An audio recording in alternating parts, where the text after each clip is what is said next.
I think about this often, and I like talking to people about it. Because me and Carl were in industries that were either unaffected or busier because of COVID. Yeah. Mine is like the very, very beginning, the first 3 weeks when people are in like shock still. Totally. That's when you joined the club. Yeah. Carl, how was yours? How was construction in March and April last year? Honestly, at the very beginning, it did slow down a little bit. It's just people didn't really know how to approach other people's houses and how to interact with people. It was a shock. It was just a shock. Yeah, exactly. But for me, I was fortunate because during that time, I was working outside, so it didn't change anything. But at the beginning, people were just unsure. For us, it was so funny. 2020 was our busiest year ever. Yeah. Which is sweet. Crazy. In terms of like amount, like sales volume. But the first half was probably the slowest. I haven't looked at that exact number, but like January 1st to June 30th was probably the slowest in the last 4 or 5 years. But the second half was just nuts. Huh. So it made up, but you felt a dip too early on. Totally. Like right away. April was the slowest April I've ever seen. You golfed every day with us. 4 days a week. That's awesome. 4 or 5 days a week. 4 days a week, yeah. Yeah, me, Brenton. My team might be listening, so we have to be careful always. Just kidding. Brenton and I and Alex. Man, it was great to see Brenton out there. 5 days a week for probably 6 weeks. Jeez. Until Lincoln Lee pulled me and Brenton away to rip down the interior of a house. And then, I almost got dragged into that. Yeah. Carl I tried to get Carl a gig, and then the crazy owner just went away from that plan and said he was going to demolish the whole house. And I don't think the house is still demolished, so I don't know what the hell he's doing. Jeez. So he just hired me to do nothing. He didn't live here though, right? He lives here. He's got a bunch of places. He lives in, I think now he lives in like a townhouse in Brentwood. Like at the bottom of one of the towers south of where he used to live.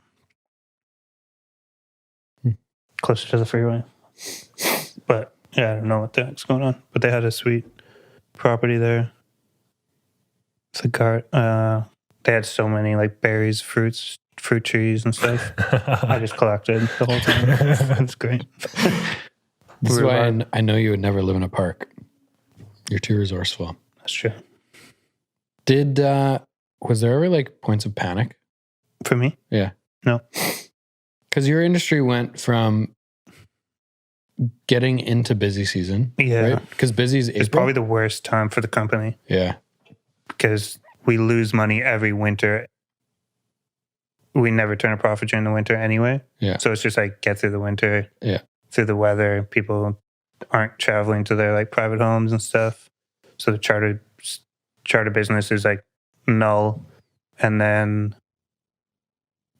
you can't fly as long in the day and it's shorter in the morning, right? So you can't have as many flights and people just aren't traveling.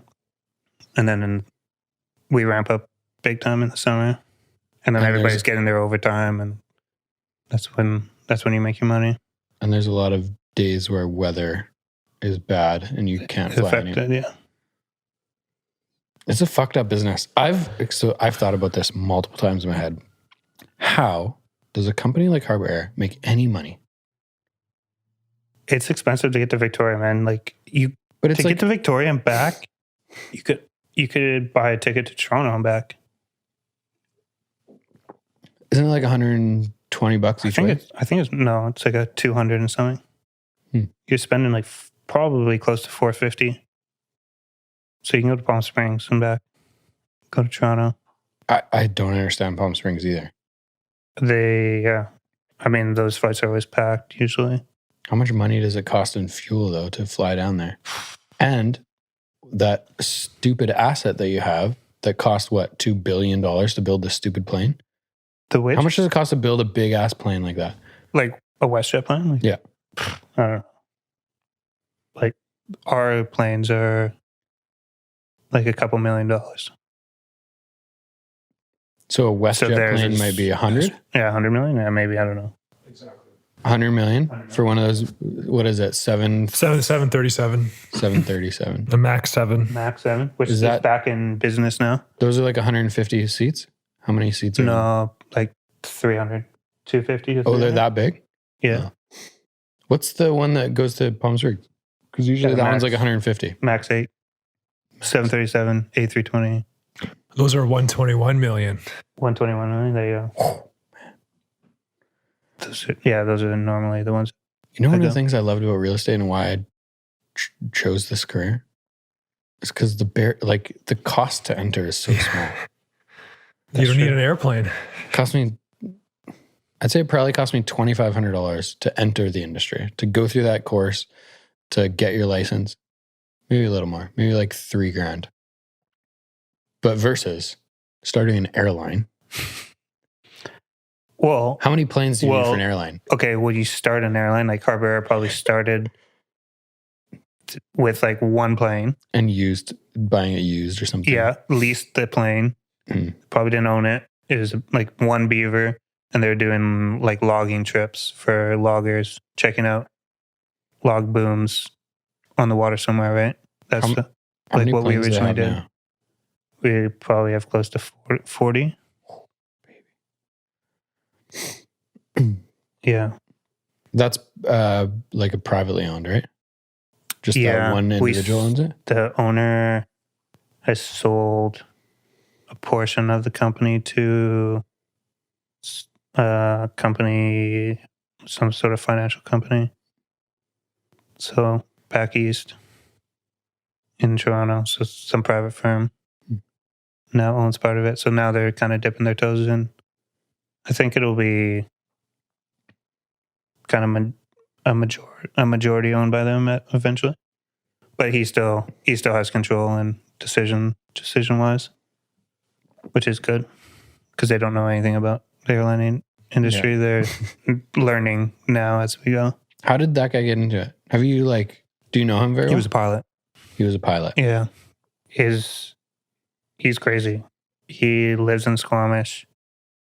He flew down in his helicopter the other day, landed on our helipad, which is just outside our office. So I think he shares, they have 2 helicopters and they share between like 3 families. He's got a cabin on West Lake, which is north of Seashell, between east of Campbell River, pretty much from the island on the mainland side. So he's got a private place there on an island, and then he lives in Squamish on a farm, and they're like farming. They have cows and pigs and chicken, and they have they just launched their website the other day, actually. When his daughter came in, who also flies a helicopter, she came in and told us about it. It was pretty cool. So they're selling their meat to mostly in Squamish, but it's cool. And they love to fly, so they're flying helicopters and planes all the time. So he started a company. How long ago was that? 1982. 82? Yeah. I didn't think he was that old. How old is he? 60-something. My guess. He's probably close to 70. So he was like early 30s when He's a young guy, though. Or he's a young guy at heart. He's a healthy guy. That's 40 years ago? Yeah. And so he was a pilot. So he's in his 20s. That's how he started. Jesus. And then I think he had a partner at one time. I don't know the whole story. Does he still work a lot? Not for the Harbour. He's always doing something. But I don't know. I couldn't tell you because I don't see his day-to-day life. So I wouldn't want to get that wrong, but he's always busy. Yeah. I like the origin stories of businesses like that. Yes. From an outsider looking in, being like Harbour Air, there's 40 planes you said. How does that begin? In logging. So it was like a logging company, taking people to the log booms, charter that kind of charter work. And then at some point, they must have started doing trips to Nanaimo and Victoria. And then somehow we own our building in Victoria. And that's pretty much what makes us money now, having that and going from Victoria to Vancouver. That was what really makes us money. And then tours in the summer for tourism industry. That's hands down what makes us money. Everything else is just like just being there for those communities pretty much. Yeah. Like the seashell. Nanaimo makes money. But like Salt Spring, we bought Salt Spring Air 5-6 years ago now. Whistler Air, we bought them, but like our flights up there don't probably make any money. Comox. And we started going to Tofino. We bought a new plane for that, so that definitely doesn't make us any money. Because that would be a long flight? It's an hour flight. An hour? Yeah, but it's so heavily dependent on weather. Oh, I can. So we bought a Caravan that can fly in IFR. So there's like VFR and IFR flying. IFR is where you can fly through clouds and you're using your instruments. That's what the I stands for. Where VFR is visual flight. So that's all of our flying is visual, which is why weather affects us a lot. The sea fog in Tofino and all that. Yeah. Right. So there's so much fog there. So you can fly IFR, but there's still limits to IFR flying. And the aircraft is not fully equipped for IFR flying because you need like de-icing on the wings and stuff. So during the winter, it's pretty much you can't fly through cloud because it's as soon as every like 1,000 meters, it's like pretty much minus 2 degrees. So every 1,000 meters you go up, it's 2 degrees colder. So if it's like 4 or 5 degrees, it's not snowing in Vancouver, you go up 4,000 feet. That's 8 degrees colder. It's below freezing. You can't fly on that. So not until the summer can you fly through cloud. And the summer you don't get as much cloud, so it's like kind of defeats the purpose. Which is why everybody who's tried to do that route has pretty much failed. How much does a float plane cost? Like that one you guys just bought? Our Otters, I know, are like $2 million. That new Is that brand new? Otters? No, they don't make Otters anymore. So you'd have to refurbish one. How many seats on that? Is that the 8 or 16 one? 14. 14. A flying house, $2 million, eh? How long do you guys see a return on that sucker? Well, I think we own all of our single Otters now. Okay. So that's a bonus. Our twin Otter is like 19 seats. And that one, we've had a couple and we've sold some and then got one back, and it's kind of weird. They don't make as, because we own all the single Otters, those are our money makers. And the twins, they have a lot more mechanical issues usually. I don't know, it's weird. And then the Beavers are workhorses. There's all these animals, man. Those are the 5 to 6 seaters. Okay. The little Beavers. Have you taken one of those? Never, ever in my life. You should do it. Okay. It's pretty cool. Just let me Is know. it? Because they fly really low. It's like 500 feet. My favorite is going to Whistler in the summer. Oh, that must be amazing. It's pretty much it's like a tour pretty much. All the mountains and everything, right? So I'll go up for the day and then come back. Is it a lot bumpier than a commercial flight? Prettier? Is it like bumpier? Is it bumpier? I don't think I've even noticed any turbulence. I've only maybe flown it like 4 or 5 times. But so it's not crazy. You're not getting tossed around the walls and stuff. No. It just all depends on the weather. I'm sure there's days where there's days that it's fun. Windy days and whatever. I'd love to fly in one. That's so cool. Do it. Even like across the ocean is not super pretty because you're just looking at a big body of water. Yeah. But like getting out of Vancouver and Or like coming into Vancouver is probably the nicest. Totally. Or Victoria is kind of cool. Where you see Stanley Park, and it's pretty cool, and all the mountains. You fly Whistler's the best though. Yeah. Because you're flying up over all the mountains. Fly over the Lionsgate Bridge in that way, eh? How long is that one? Like 40 minutes, 45, depending on which way the pilot Should do goes. that this summer.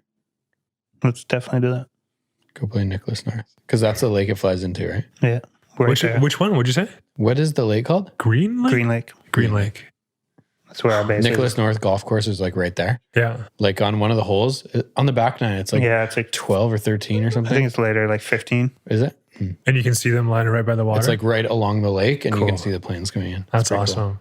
cool. Brenton and I and another buddy from work did that 2 summers ago. It's really cool. Good day. Is Victoria to Vancouver your busiest route? Yeah, in the good times. Yeah. What's Yeah. number 2? Nanaimo. Nanaimo, eh? Nanaimo. Is a Whistler up there or no? No, we usually have 2 flights a day to Whistler. We'll have like a morning, which I will send a plane up there for the day, and it will do tours throughout the day, and then comes back at night, and then we'll do. Usually it's a Beaver that flies midday and just goes there and back, Damn, you know everything that's going on, eh? and then we'll go to from Victoria there too. Yeah. Cool. That's my awesome. job, so I know. The logistics of a business like that, and it's not a huge business, right? Like how many employees, how many pilots would they have? We like in good times, like in the 80 summer. to 80 to 100. So Pilots? comparatively 80? to like a WestJet or like an RBC or like a Yes. big ass company, Yeah. small. Not comparable. But like our business, we have 9 people on our team, and it can be a nightmare some days. Yeah. Versus 80 fucking pilots trying to figure out all these.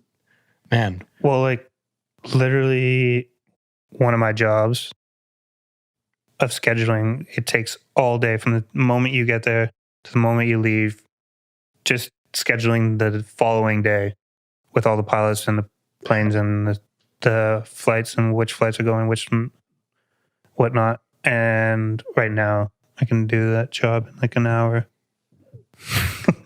An hour. just because there's not many. Hour and a flights. half. Yeah. What percentage capacity are you guys running at right now? 15 maybe. Oh, hello. Yeah. It sucks, man. I hate that. I hate that so many businesses are just suffering like that. It's just some businesses are affected so much. You can't even run your business at all. Like, what are you supposed to do? No. I would hate to own it. Yeah. Oh, man. It seems, I don't know. It seems silly. It seems like I like when people have choice. I feel like democracy, living in a free country like Canada, like isn't that supposed to be the definition? And Like people are allowed to make decisions make versus the decision best for yourself, right?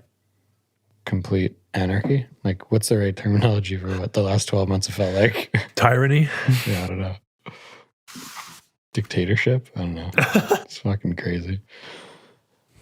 And yet, you've been in that industry for a while. But over 5 years now. Did the idea to like explore other options or like go into the home inspector thing come because of COVID? Yeah, but I also Maybe knew it it pushed like you quicker. I was also coming to a point where like I wasn't learning anything more. Like I can do my job with my eyes closed now, and so I kind of want to like keep learning, keep figuring things out, something new, and so that's what. And then COVID kind of brought that on Quicker. Yeah, It's funny that like sometimes we need those little like kicks in the ass. yeah. Well, my goal was always to be an air traffic controller, Yeah. and still kind of is. Really? Yeah, but they won't be hiring for a long time either. So like, I'm not just going to wait around and sit around waiting for opportunities to come. Right? Yeah. Somebody to knock on my door. I gotta. That whole system Figure it is out so myself. fucked. Just from what you've told me, I don't know it very well, but just from like what you've told me. There's too much politics, but in it, which is like the worst part of it. I'm not, that doesn't attract me to it, but I know I'd be really good at it. So that's why I want to be it. It's so challenging when you know that your fate has nothing to do with your decisions.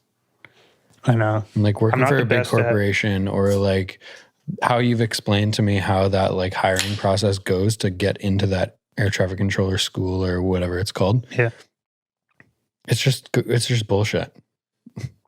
Like it's not like the best person wins. I firmly believe that the best person should win in everything, in sports, in business, in life. Like if you're better, you should need to get the opportunity. They did like a simulator test and I like passed with flying colors on that. But I'm not the best interviewer. As your guest will find out. So I didn't pass that part. That was on my third time through the application process. So, because I passed the first time. And when I applied to Alberta. But I think my application somehow, something went wrong where I applied for the wrong kind of position. They gave me something I didn't really want. So I turned it down and reapplied. But you have to wait. You have to wait like a year, 18 months between the applications too, which is nuts. It's just that part of it is just really shitty. What's harder? Qualifying at Q school for the Canadian tour? Yes, that. Or getting into air traffic controller school? Yeah. Well, I mean, you have to be so good at golf just to get to the point where you think about qualifying.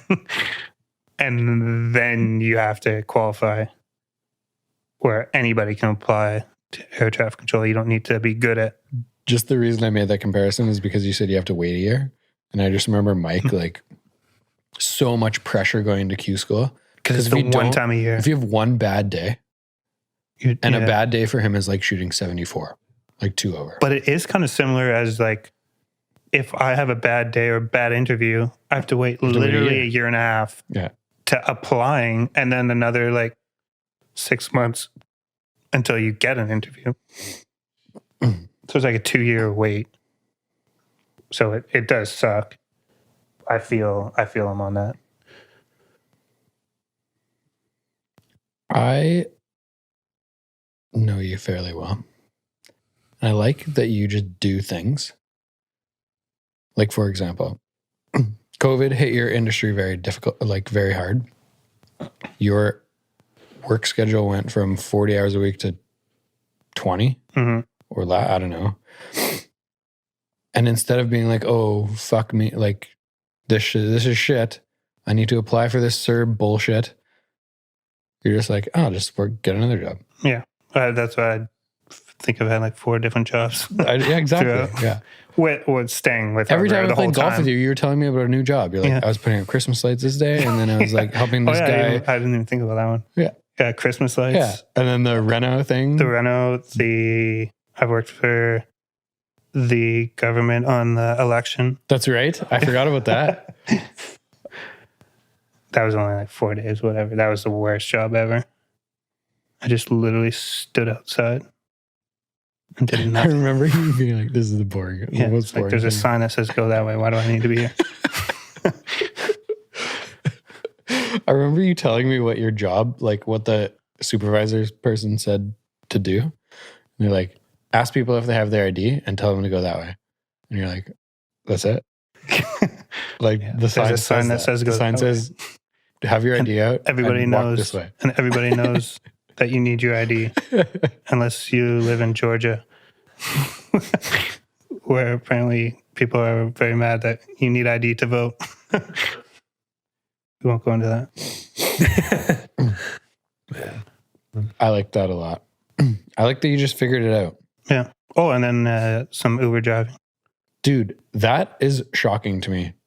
How, like, I was very curious because I was asking you, like, how much money you make per day, how many deliveries you do per day. I'm a hustler. Oh, I know. But it's pretty cool. Like, you're making like $40 an hour. On the best day, yeah. Yeah. On the best day. Probably average around 30. It's all not you bad. complainers It's out not there, bad. stop complaining. You can fucking open an app on your phone and Yeah, deliver no, people so food. easy. So Make easy. 30 to 40 bucks an hour. I love that shit. Are you It's my side hustle. That's how I would put all that money into crypto. Get your money out. Get your money out of the banks. we're going to talk about crypto. We will, yeah. How did you get into construction, like all this, doing work with your hands and all this stuff? That was Nathan's dad, Lincoln. I think. But like, how you have to know how to do some I was of just it. golfing with him. I was golfed so much. And you've never And done then anything like this before? No. That was literally knocking down walls. Mm-hmm. You'd be surprised at what people fucking get up to, man. Even simple things like that. Yeah, that was pretty easy. And you liked it? You just like working with your it hands? sucked. Yeah, demolition sucks. Yeah. I think I ruined my back probably doing that more than it was before. How did you learn though? My dad. You have but you don't have any like formal training. No, everything's on Just your site. dad. Yeah. Man, we were talking about this before. Your dad is a What a guy. I eh? call him a genie. Yeah. He just magically knows how to do everything. Yeah, like you get in a crazy situation, you have no idea what you're going to do, and you just ask him, and he has the answer right away. It's That's sweet. Question. Do you think that's because he is just a super intelligent human being who Yeah. can just figure shit out? Or is it just a compound of how many different scenarios he's found himself in? I think it's the how many scenarios, and I think he's stubborn. So no matter what the scenario is, he's always going to figure a way out. And I think you just keep doing that. Eventually, you learn how to do everything. Yeah, you see everything. You see it all. But like, yeah, a lot of customers, you're just like, hey, what about this idea? And he'll like let them know, like, you know, like 3 steps down the line, this might happen. So it's not the best or whatever. And he saves people money, man. And Totally. you just get the best decision and get the most out of your space. Sweet. I was talking with George. How do you say his name? His Polish name? Yeah. Jurek. Jurek? Jurek. Hold on. Whose is better? Mine or his? Say it again. Go.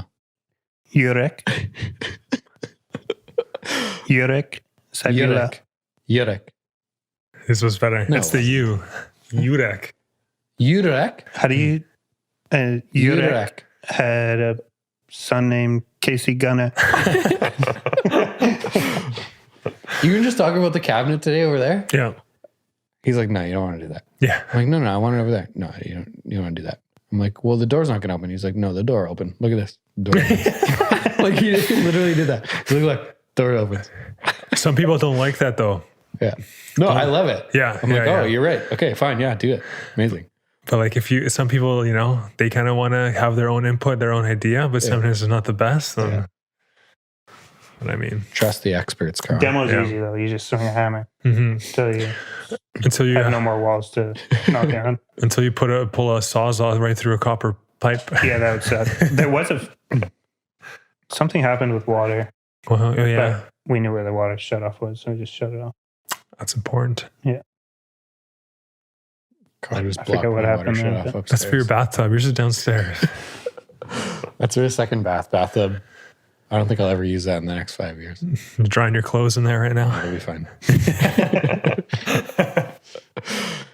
Oh, man. So home inspector, right? That's what I'm doing a class right now, learning some stuff. I So was you- getting there, Carl. Sorry, Denny. I'm just Skip the kidding. line. I'm just kidding. But like you I was going obviously, to say like where the transition came. yeah, 'cause, that's like, what I'm curious.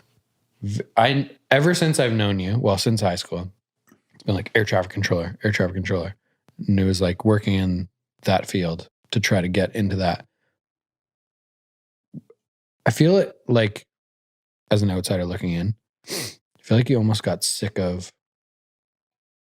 being up to someone else's decisions. Yeah. Right? So that was my goal, is to have something where my ultimate goal was to have something where when I work harder, I benefit from. Mhm. So that had to be what I was going to go into or learn next, had to be something where when I'm proficient at it, that's what was going to be the outcome. Yeah. And then you're the one who mentioned it on the 9th hole. at Pitt. Do you remember what hole? Yeah. Oh, ninth hole. Yeah. Huh. Walking to our shots on the fairway. Last And you're spring? like, dude, the home inspector I use, he did 40 inspections. I think it was 40 inspections in a month or something like that. Which is crazy. His he was busy so months busy. now are over 60. That's nuts. But you said now he like just does the couple teams and he just does 2 a day or whatever, and then Yeah. everything after that he'll just say no. It's pretty cool. Yeah. I mean, it's great to get it to a point in that in your business that you get to turn people away and not feel bad about it. It is really cool, actually. But yeah, I was chatting with him at one a couple months ago. He's like, it's mostly because his wife. His wife is like, you can't do 3 in a day. Because if you do 3 in a day, that's like 9 hours. And then you're writing the reports for like another 5 hours. Afterwards. So you're working from like He 8 does it in the a.m. morning. So he does his reports in the wakes morning. up at like, He wakes up like 3 a.m. Yeah, does all his reports and then goes to bed at 8. But he doesn't get home till 7. So he like barely, anyway. So now he says he's doing 2 a day and then he's leaving the third open for the like few teams that he does a lot of business with, which I love. Yeah. Personally. Yeah. Because he fits us in. He's your go-to guy, right? Yeah, he's awesome. He's amazing. Do you feel like there's a shortage of home inspectors, or is He told me, so I didn't believe him. He told me a few months ago that there are under 500 home inspectors in BC. What? There's over 100 people in our class. And it's been, I think, between like 80 and 120. But you can start on any month. Right. So it's a revolving door that opens and closes for people getting in and out. So there's a lot of people taking the course, I'd say. I'm taking his word for it. I don't know. I've never done any research on this, but he said it was a ridiculously low number. Like comparatively to realtors. Yeah. Like realtors in Greater Vancouver, there's 14,000. Yeah. And then the Fraser Valley board has like another 9 or 10,000. Huh. And he said, but a lot of those people who have licenses, they're doing something else and they just have a license as well, right? They're not totally. They're not like active. So like carpenters and contractors and stuff, and they do this on the side, or? Well, in our board, I think I've told you, in our board, there's 14,000 realtors. Yeah. Only half do 1 deal per year. Yeah, that's crazy. Like I would just, like John, that's not his job, but he still has a real estate license. Totally. Well, he does more than the average person who's like doing his job. Yeah. But his dad probably has a license too, and he hasn't sold a house in, I don't even know when. Yeah. 5 years, whatever. Totally. What percentage of homes that you sell do people use a home inspector? 70? 78, so 7 out of 10. Most. Yep. There's lots right in busy markets. It goes down because people get caught up in this like subject free kind of. Yeah. It's like if you're buying an older single family home, it's a good idea to do a home inspection. If you're buying a 3-year-old condo, like the Different likelihood world. of something major coming up is pretty friggin' small. Yeah. Right. Because you know exactly what situation the plumbing is in, right? But at the same time, it depends like what type of individual you are, right? Yeah. Like if you are super stretching yourself to get into a single family for 1.2 and you're draining your entire bank account to have a down payment, it's good to know if the drainage is shit and there's water coming in the basement, you're going to spend 20 grand on the drainage in the next year. Yeah. It's good to know that. Versus if you're like like a little bit wealthier and you're not draining yourself, understanding that when you're buying a house in Greater Vancouver, let's say you spend $1.5 million in New West, Burnaby, where Port Moody. Mm-hmm. Out of that 1.4 is for the piece of dirt that you're living on, and 100 grand is for this old decrepit house that you're purchasing. Yeah. And you understand going in that the house is not of any value. I need to do some renos or whatever. Depends on the situation. Mm-hmm. But I'd say like in most cases, 7 out of 10 maybe.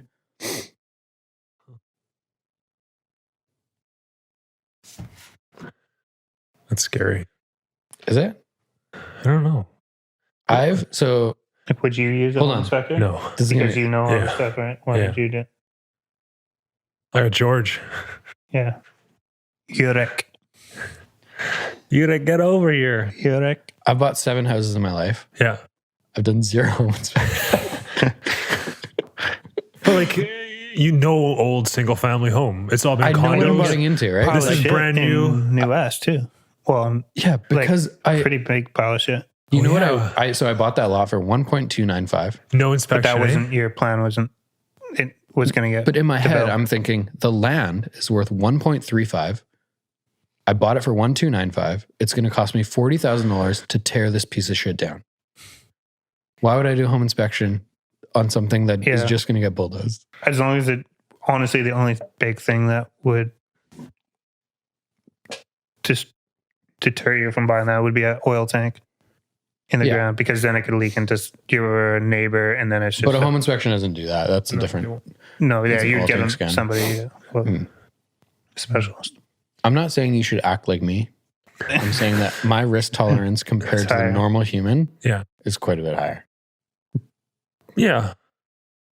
Because I know a lot now in this industry, and I know what buying a 1943 house is like. Literally, I'm paying negative $30,000 for the house. That's in my head. That's what I'm thinking. Yeah, yeah. I think the 'Cause biggest that's thing how for much it you costs. is you know exactly how much stuff costs. Like you've done Exactly. drain tile, like you were saying, right? You know exactly what it's going to be. Yeah. And most people don't. I think it's Yeah, most people don't have a clue. No Yeah. clue. they get surprised, That's man. the advantage of like a really knowledgeable realtor. Yes. Is when Yes. Walking through a house and there's 40 people outside, Mhm. you can like be, hey, that roof is 20 years old. You have to replace that in 5 years. Mhm. It's going to cost you $12,000 to $15,000. All the windows are original.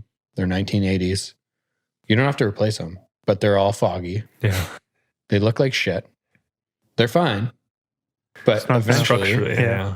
yeah, you're going to need to replace them. It's going to cost 30 grand or whatever. That's invaluable information, It's man. It's huge. game changing. Looking at piping, like a lot of people, it's just like a trigger, right? Like you walk into a house, look at the age of it, Yeah. 1988. It's 1992. Sweet. Poly B. Poly B. Look for the Yes, great you know, pipes. there's a few things. Hey, that- there's great pipes here. yeah.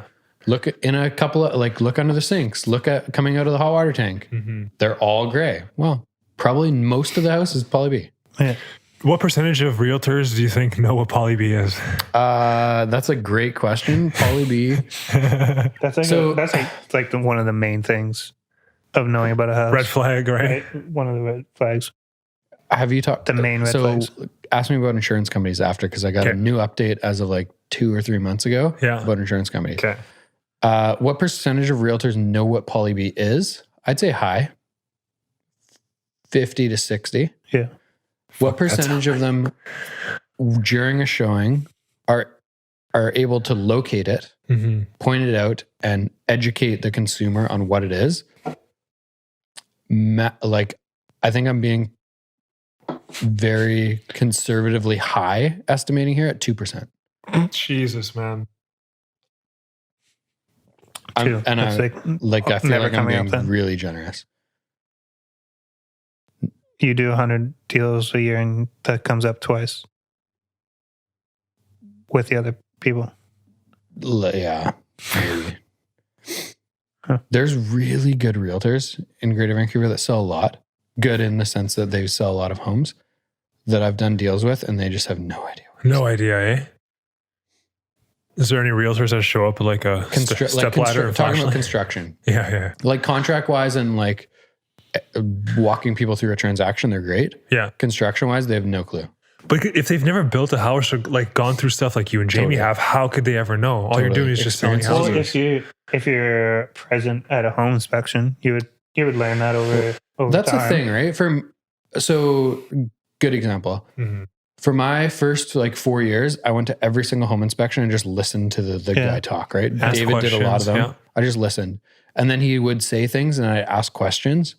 Oh, I didn't really understand how you explained like what's so negative about Poly B? Mhm. And then they talk about the fittings. Oh, okay. Well, what are good fittings? Copper ones. Okay, how do you look like they're fucking brown, versus Bring their some gray, sandpaper. right? Like, Yeah, but it's just asking questions. yeah, 100%. I think a lot of people are scared to ask questions.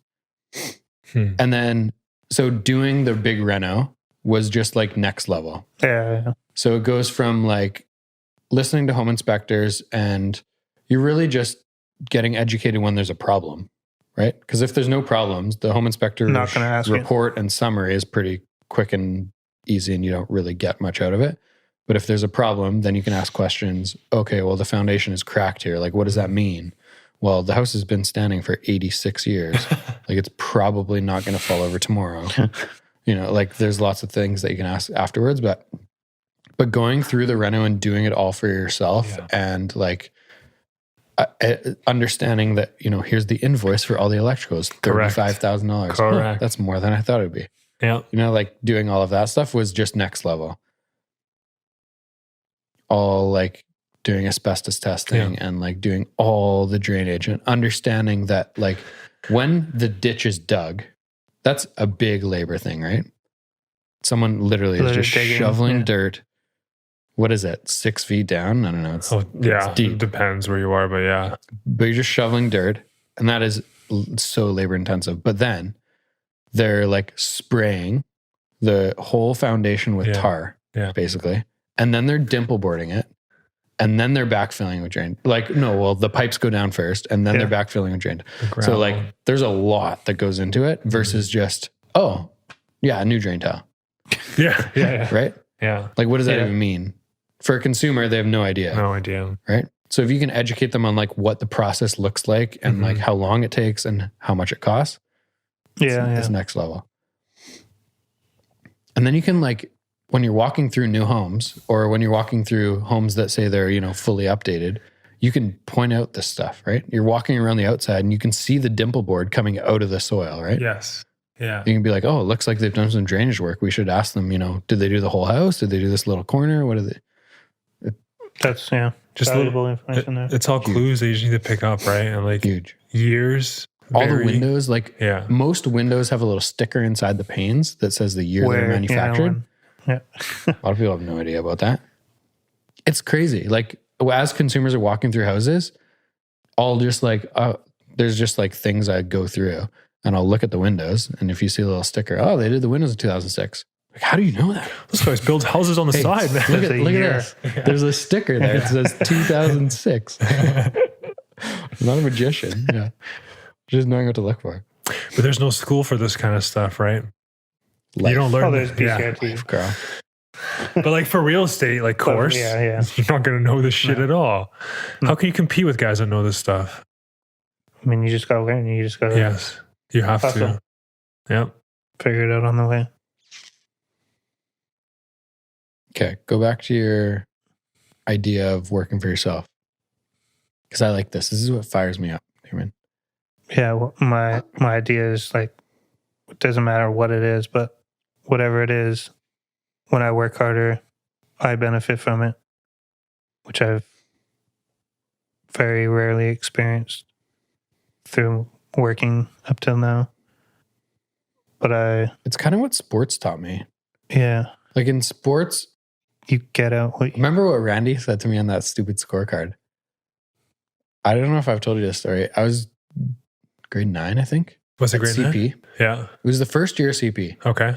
And so it was like grade 9, like we're the youngest people, grade 9s. Like me and Rob and Dylan, and I think Graham was there. I don't know. There's only like 8 kids each age. Mm-hmm. But we're playing against grade 12s, and we're playing against Tyrell Mara. Oh, yeah. Tyrell Mara is like 6'4", 240. Oh, yeah, he's a beast. And in grade 9, I'm probably 6 feet, 136 pounds. Tyrell was a beast. Yeah. Just a different size team. Oh, yeah. Very different. Anyway, at the end of CP, it was like every Saturday, Sunday from like September to November, and then like skip the basketball season. Then it was like April to June or something. I don't know. And at the end, we get scorecards. So Randy does mine. I don't know if he was dating my sister yet or not. No, he's married to my sister, but on my scorecard, it's like left hand, like 1 out of 10, shooting like 6 out of 10, whatever, ball handling like 5 out of 10. And at the bottom, it was like work ethic, and it was like 10 out of 10. And he's like, he had one comment. There was like a note section. It's like, the only reason this kid's good. And for some reason that just like stuck in my head. I'm like, all right, well, I guess I'm just going to be that guy. Yeah. Work harder than the next. Totally. And I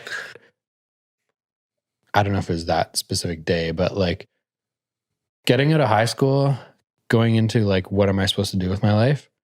I always knew that I wanted it to be something that the harder I work, the more successful I can be. And like, I'm in control. I don't want other people to tell me that like, you know, Janet is better than you, or, you know, like measuring me against someone else. I wanted to be in control of that. And real estate, I just kind of luckily found this crazy industry, but it's like, I think it's so perfect for my personality and what I wanted out of it. Yeah. In good times at Harbour, I can pick up more shifts and do whatever and work more hours and just run myself to the ground. But there's a better way of going about it and doing it. And when you're in total control, you'll benefit way more. I think that's one of the things I said to you. I don't know if it was on the 9th hole. You said it was on the 9th hole. So let's stick with that. 9th hole, Carl. 350-yard par 4, around the corner. You got to hit an iron off the tee. It's a really well-designed hole. Canada driver. It's a great hole. It's a good hole. Bunker Used to be on the number left. 18. Yeah. I never played it that way. I have only in the golden years. I like the back nine better. So I like that second. You like it better? Like, you like the holes better? It's easier. Or, yeah, I was going to say, is I it usually easier, score or do you better. like it I usually better? score better on the back. So I like it. But I think one of the things I said to you is like, you work hard enough to be in control. Yeah. You're not someone that needs like to take days off and just be secure with, okay, well, you know, you're going to make 60 grand this year. If you show up for 2/3 of the days, doesn't matter. You're still going to make 60 grand. Yeah. Or what, you know, whatever. I want a certain lifestyle too. Like working towards that where I can golf, because like golf is pretty important to me.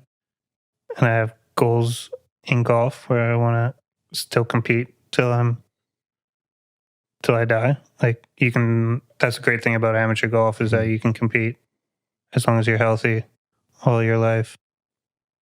One of the best golfers I knew at Pitt Meadows died last year. Goodman. And he was a pro. Like he was so good. Wasn't a pro. He was an amateur golfer, but he competed until the year he died, pretty much. So he was so good. So it can be done as long as you're a healthy human. Do you think I'm going to ever beat you? On a singular day? Yeah, you've done that before. No, like in a year. No. You don't think it's possible? No, it's possible. It's definitely possible. Who do you think has a better chance, me or Deange?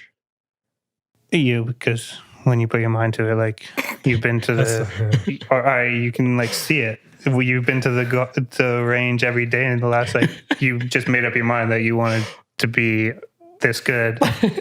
And you like set a date, and then you're like, okay, well, I got to hit balls every single day until then to get to this certain point. So you can just see it. It's a weird thing, eh? Right? So yeah, you're well on your way to getting there. New which life is great goal. to see. I'm going to beat Thierman over 1 year. Uh-oh. I just have a lot. I've been playing a lot longer, so I've gone through your stages. I'm not going to use that as an excuse. No, I know. I'm okay with that. Yeah, I mean, you don't need to be playing. There's many players that have played for 15 years and are still shit. There's a lot of realtors Right? that So you can have a lot more years than me. Have to I'm be much better than them. I've said this before. You got to be smarter. Mm-hmm. You got to practice smarter, play smarter. It's not like purely how many hours you put in. You got to be efficient with your time, right? Efficient with your time. That's like one of my life Efficiency. Like, Yeah. I live my life trying to be efficient. Do you think hours can be detrimental though? Yeah, at a certain point, yeah. There's definitely diminishing marginal returns on everything. Do you think you stop getting better at a certain point, or do you think you get worse at a certain point? Yeah, I don't think you get worse. I'm talking about unless you're practicing bad habits. Unless you're practicing bad habits. Yeah. So if you're practicing bad habits, then yes, you're getting worse. But if you're not, and you're just getting tired, but usually being tired, it's mental, right? It's mental, but then you get into bad habits, and that's a start. So there is definitely too much, but the better shape you're in, the more you can train, and the more hours you can put in. Do you think, Carl, he's subconsciously telling me to practice less so that I can't beat him? No, because you're not at that point. You're definitely not overdoing it yet. Okay. Those are like guys, pros that are literally spending all day at the golf course. Like Bryson DeChambeau. Yeah. How many I think he's okay, though, because he's in the best shape. Yeah. And he's done every single physical test possible to make sure he's in the best shape. So he's fine with the amount of hours he's putting in. But even he could overdo it. Mm-hmm. Like, he doesn't win every week still. I think the weeks he plays best is when he's putting the best. It's such a weird sport. Like his putting is super good when he's on. Super good. Do you think he has a putter that's fitted to him? Yes. Is that why you want to get a putter that's fitted to you? Not directly on Bryson. But I know it is possible because when I got fitted for my irons, he was talking about fitting for wedges and putters. I'm like, I didn't even know if that was possible. Like the angle of your putter to get the perfect roll. It depends on like if you're like forward press or not, and the weight of it. The reason I haven't done a lot of that stuff is because you don't think you're good enough, or like I don't think I'm good isn't where it wants to be before you get. I don't think my swing is consistent enough. I think every year I'm trying to change something to get better. Yeah, I know, but I don't know if they take that into consideration. Like, I think you can still get fitted before you're changing little things. Mm-hmm. Like, you're not changing your whole swing. I think it's worth it for somebody like you still. Like, you have good clubs, so I'm not saying go get it, but I think somebody of your talent level. It would benefit. Is that intimidation? What? That's good. No, somebody of your talent level would benefit from a club fitting, for sure. You don't have to, like, you can't just be like Mike Bell. Only the Mike Bells can get fitted for clubs. Because how do you much get better to that? than me. Yes. But everybody at certain levels can get fitted for clubs. That's fair. Not just the best. I feel like I keep changing my swing though. Yeah, it's the trial and error, man. I did that for like 10 years, 12 years. I feel like it's never going to stop. I literally watched Golf Channel, playing lessons with the pros. And I was like, I'll try that next time I'm at the range. Literally, I spent like summers, me and Nathan Lee at Pitt. My mom would drop me off in the morning on her way to work. I'd be there all day. You just hit balls, play golf. Carl, when I was trying to harass you to go to the gym and shoot with me, you should have just said, no, just go to the driving range. Because what, you'd left me alone? No, just tell me to go play golf. I wasted all my time with basketball. You didn't waste your time. Yeah, I don't think you wasted your time. No. Imagine where I could be if I spent all that time playing golf. Would you be the same person? I'd be better at golf. Yeah, that's true. I can't argue that. Golf. If I hung out with Mike Bell every day, 8 hours a day at VGC, maybe we'll hit the ball like him. Maybe. Maybe. It is so stupid how good that kid is. Does he like put you in your place when you play him? It's unbelievably hilarious. Fuck it's like you playing a 6-year-old girl at basketball. Me and Chris, we beat those suckers last time we played. Just FYI. That's because of me. Well, he's pro, man. I mean, fuck. Yeah, he's pro. He's next level.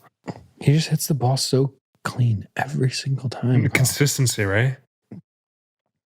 Fuck. It's like Peja Stojakovic, blast from the Sacramento past, Kings, 2003. Yep. having a 3-point competition with Shaquille O'Neal.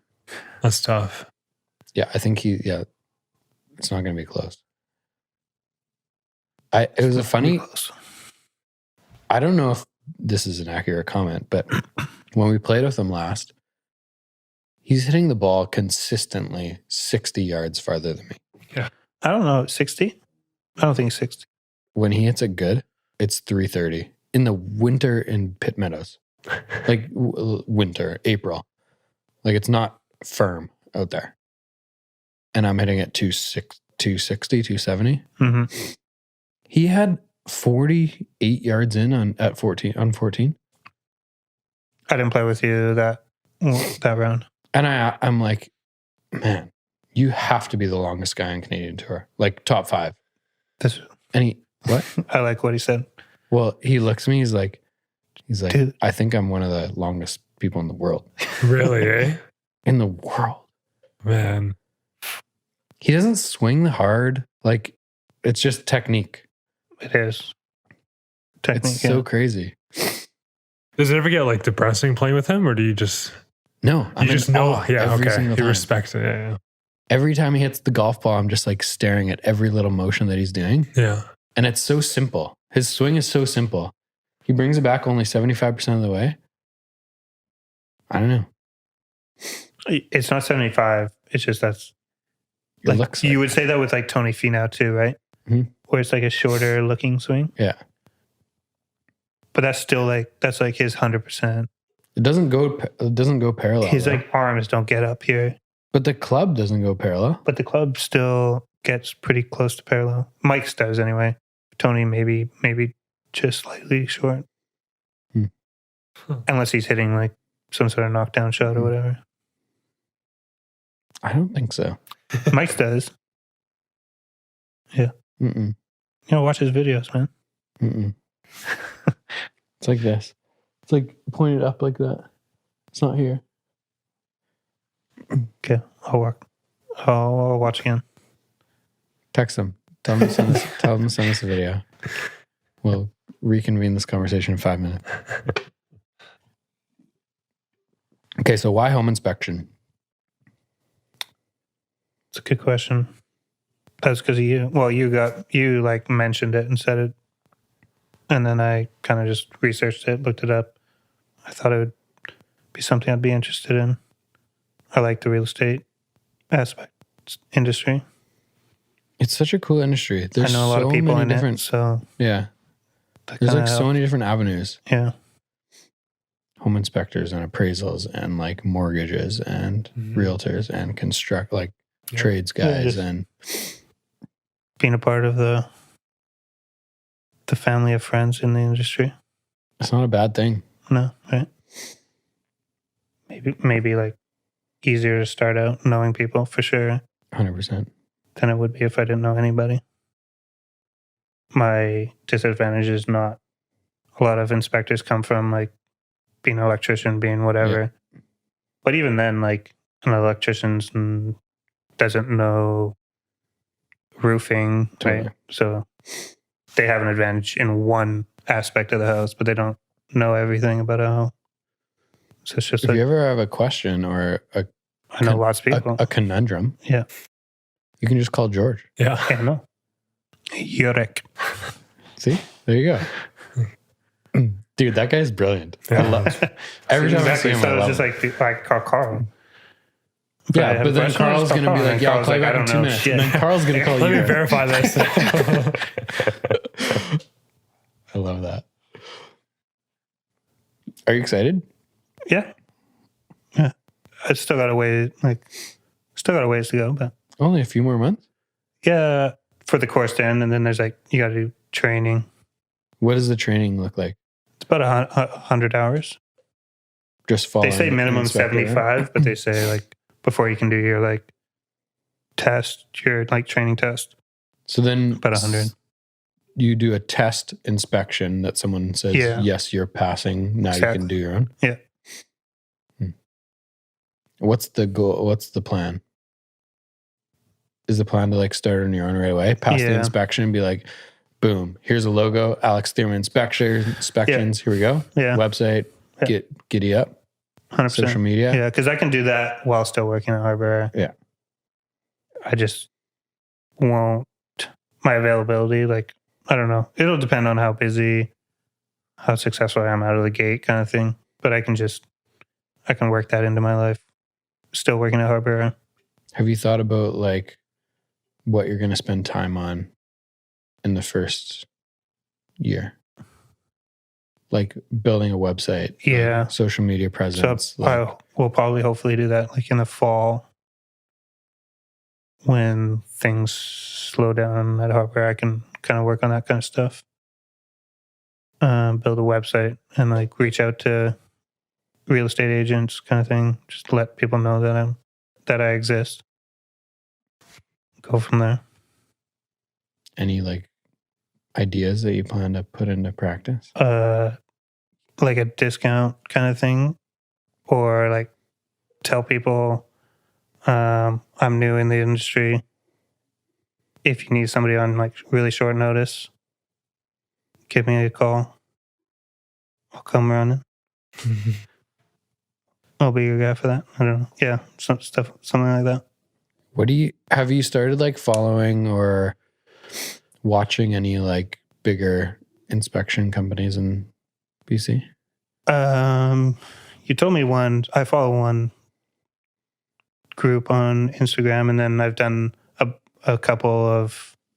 I followed David around a couple times, so that was pretty cool, very interesting. That helps. The more I can do that, I think, the better. Maybe I'll like continuously try to do that after I'm done, because it's like it's one thing to do that now where I don't know anything, or like I didn't at the time. So I'm just like, I'm looking at following him around. He's talking and I don't know 90% of what he's talking about. Like I have no idea. He's talking about inside the electrical panel. And I'm like, I have no idea what any of these things are. Arcing, double tapping. Like, size of the wires. I'm like, I don't know nothing. Electrical is fucked. Electrical is strange. Like a lot of other things visually you can like see. Yeah. You can see what color the piping is, like things like that. Versus electrical is a little weird. Yeah. Like a double tap. Unless you knew that doesn't look wrong. Exactly. Right. Yeah. It's like, oh, there's 2 wires attached to it. What's wrong with that? Knob and tube is very easy. Just string it around and it's very right in the open. But like the difference between aluminum wiring and copper wiring, I don't know do you know what the difference is? How can you spot it visually? Isn't it, or do you need the sheathing is a little bit different? The whatever is on the exterior? Yeah. The color or what? I haven't seen aluminum wiring in so long. It's like 70s, 80s? Yes. Yeah. Just not as conductive as copper. Yeah, aluminum is more like silver looking.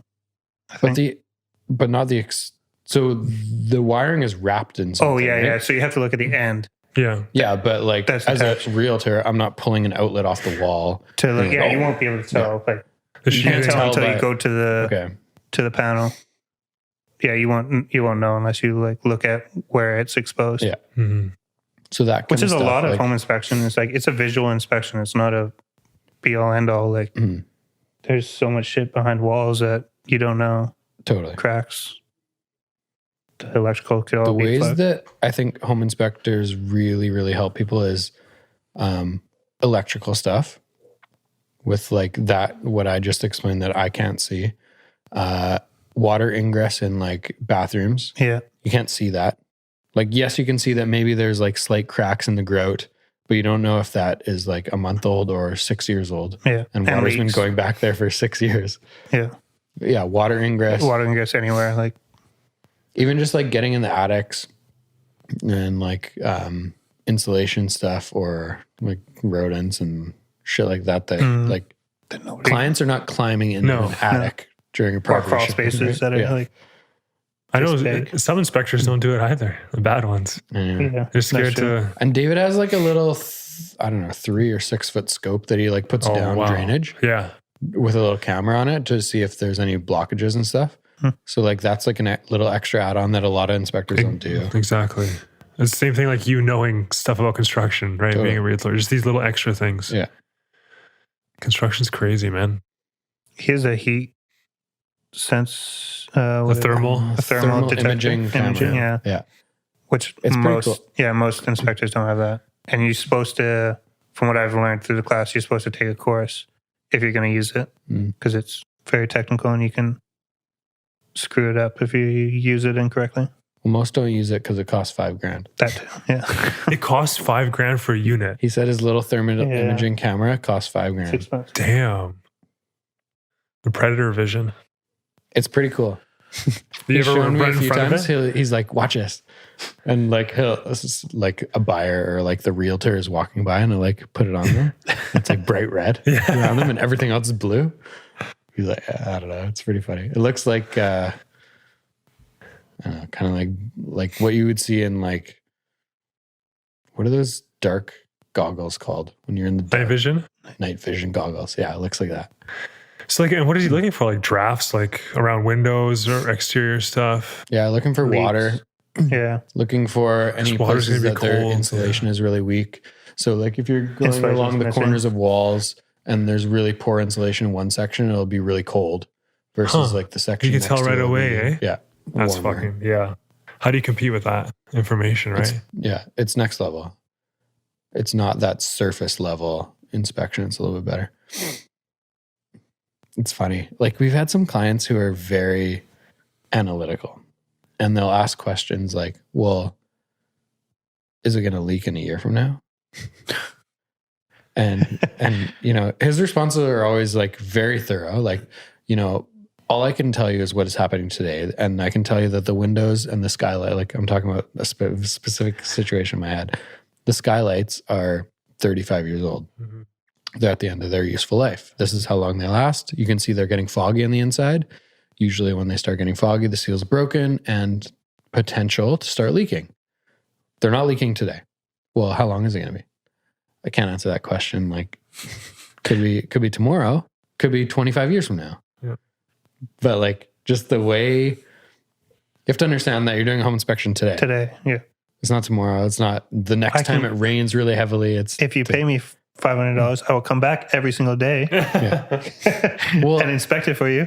And so this specific inspection was in the middle of August and it hadn't rained in like 4 weeks. And so they're like, well, has there been any history of leakage? And he's like, well, it's dry today, but it hasn't rained in a month. Yeah. So even if it was leaking, it would be dry because it's been 33 degrees for the last 29 days, right? I don't know. Yeah. So you have to understand that. Yeah. You're paying $500 for inspection. It's not like a $25,000 like assessment. You know, because you have to get a specialist on every little thing. Exactly. If you It's want different that, humans, right? yeah. And then you're paying $25,000. Yeah. Or you just ask Carl's dad to come. Yeah. All in one. This is literally a promotional podcast for your company, Carl. Oh yeah. I'm just While going we're promoting, Yeah. you should get a link to donate to our workout for cancer, whatever it's called. BC Cancer. Alex and I are working out every day this month You are? for 30 minutes cancer. a day. Yeah. We're collecting It's donations. promotional right now. Yeah. What's it? What's the link at? It's some BC Cancer thing. I think. But we want it to us. Oh, I'll post it in the notes. Okay, sweet. Straight donation to us. Swipe up, or there'll be a link. How'd you get involved in that? Mike asked me. I'm assuming Mike asked you. Mm-hmm. Mike started it. What's our group name? Mike's Breast Friends. Mike's breast friends. Yeah. Yeah. Why didn't Mike ask me? I don't know. You should. You want to do it? You can start. I think you can join. Anybody can join. Yeah. There's like a join now link. People are still joining all the time. Yeah. So far, what day is it? 7? Are you winning? I'm 7 for 7. Nice. You're what? I'm 7 for 7. Yeah. I haven't failed yet. Today I have to go right after this. After this? Yeah, I haven't done anything today. Unless you count all these stairs, but I don't count that. Same with me. I don't I didn't count. If it's part of work, it doesn't count, man. I'm not going to take people's donations and just continue on with the day regularly. Exactly. What you were going to do anyway. Has to be something extra. Yeah. I usually run every day, but today, for the first time, I did a 30-minute core exercise. Oh. Which killed me. See if I wake up tomorrow. I feel like I'd be good at this competition. You'd be great. Yeah. You'd be phenomenal. It's funny. I don't know where this comes from, but it's like a motivation internally. Like someone asked me recently to go to a spin class or like watch a spin class on this stupid Peloton bike. I have no interest in doing that. Like, no, it's fun. Like they make you work harder. I'm like, I don't need people to tell me to work harder. I don't know. It's just weird. Good motivation though. But what if you're racing other people? I hate when people yell at me. I tell them to fuck off. Like I would yell at a screen. What if you started racing against other people? Yeah. And there was no trainer? I don't give a shit about Jason. Like on his bike next to me. I don't care. So what motivates you? Me. I want to get better. But you said you want to beat me at golf. Yeah, you have like goals, right? I just want to be good though. I don't really care about Alex Thierman's score. There's a hierarchy of goals too. Yeah. Golf is not number one. If it was number one, I would spend 14 hours a day doing it. Yeah. Right. Golf is like a secondary golf is pretty thing high there for me. But to be able to golf more, I have to do other things now. You have to delay the gratification, so to speak. That's similar to me. To get to a point where you can do your main goal, right? Because you can't live and play golf every day. Golf is never going to be a main goal for me because I'm too old to start being good. That's a false. What do you mean that's? There's a lot of people that start late in life and still get really good. I can get good, but I'm not going to make money. No. Yeah. My goal is never to make money at golf. I never want to making turn money pro. gives you freedom to do whatever you want. Yeah. And that's kind of my outlook on life is I want to make a lot of money early so I can do whatever the fuck I want. Yeah, same here. Like go to Palm Springs and play golf. Yeah. But I want to be good enough that when I'm in Palm Springs, I enjoy it. It's a fine balance. Exactly. So you still got to play now. Exactly. Because you fall too far behind. Yeah. Exactly. Or if you play too much now, you won't have money for later. Exactly.